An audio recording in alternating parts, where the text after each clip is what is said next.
une conférence portant sur le thème « Évaluation d'impact, bonnes pratiques pour une meilleure efficacité des politiques de développement en Côte d'Ivoire » a eu lieu, vendredi 13 mai 2022 à Cocody. La ministre du Plan et du Développement, Nialé Kaba a ouverture, vendredi 13 mai 2022, les travaux de la conférence panel co-organisée avec Innovation for Poverty Action, IPA. Évaluation d'impact, bonnes pratiques pour une meilleure efficacité des politiques de développement en Côte d'Ivoire, est le thème de cette conférence qui a eu lieu dans les locaux de l'ANSEA, à Abidjan Cocody.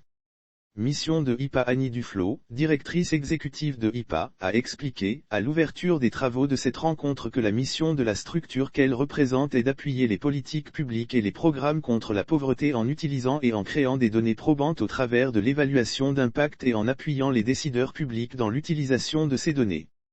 La méthode que nous utilisons pour évaluer l'impact de programmes, pour tester des méthodes innovantes, c'est la même méthode utilisée dans le secteur pharmaceutique pour évaluer l'efficacité des médicaments.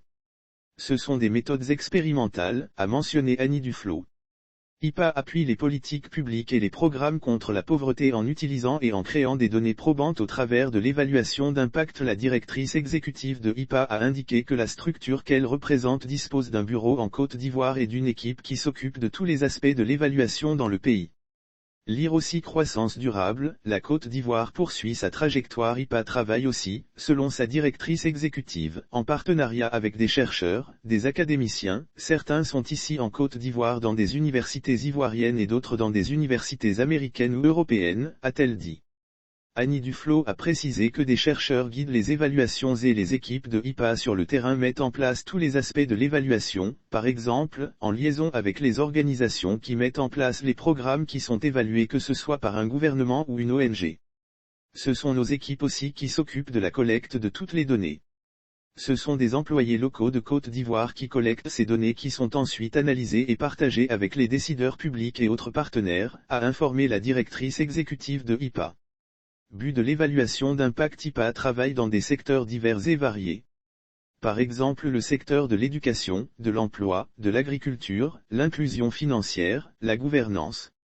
Le but de l'évaluation d'impact, tel que présenté par Annie Duflo, est d'orienter les politiques publiques et les programmes consacrés à lutter contre la pauvreté et à promouvoir l'emploi. Le but est de fournir des informations qui répondent aux besoins des décideurs publics, a précisé le directrice exécutive de IPA. L'évaluation d'impact que mène IPA permet, en observant différentes approches par rapport à une mesure de politique économique, de choisir l'approche la plus efficace pour adresser une problématique donnée. La ministre du Plan et du Développement, Nialé Kaba a remercié IPA pour cette initiative. Lire aussi financement du PND 2021 à 2025, la Côte d'Ivoire recherche 9 000 milliards FCFA auprès de bailleurs de fonds. Nialé Kaba a soutenu que l'évaluation d'impact que mène IPA permet, en observant différentes approches par rapport à une mesure de politique économique, de choisir l'approche la plus efficace pour adresser une problématique donnée. C'est vraiment une évaluation pour action. Le décideur est fondé à choisir l'approche la meilleure pour obtenir l'objectif qui est recherché, a souligné Nialé Kaba. Appel aux partenaires au développement. La ministre du Plan et du Développement s'est réjouie de la conférence sur l'évaluation d'impact qui, a-t-elle dit, constitue une grande opportunité qui, à travers le partage d'expériences, permettra d'informer davantage sur les bonnes pratiques en matière d'évaluation et aider à la mise en œuvre réussie des politiques de développement. Nialé Kaba a remercié les partenaires au développement engagés aux côtés de la Côte d'Ivoire pour la promotion de la culture de l'évaluation.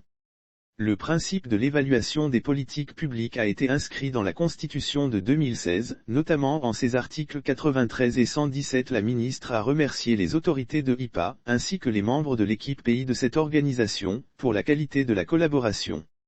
Lire aussi croissance économique en Côte d'Ivoire, les révélations d'un nouveau rapport de la Banque mondiale afin de promouvoir la pratique de l'évaluation en Côte d'Ivoire. Le principe de l'évaluation des politiques publiques a été inscrit dans la Constitution de 2016, notamment en ses articles 93 et 117.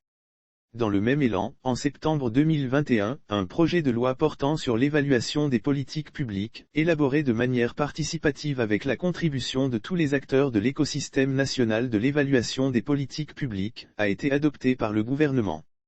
L'élaboration du dit projet de texte est en phase d'adoption par les deux chambres du Parlement.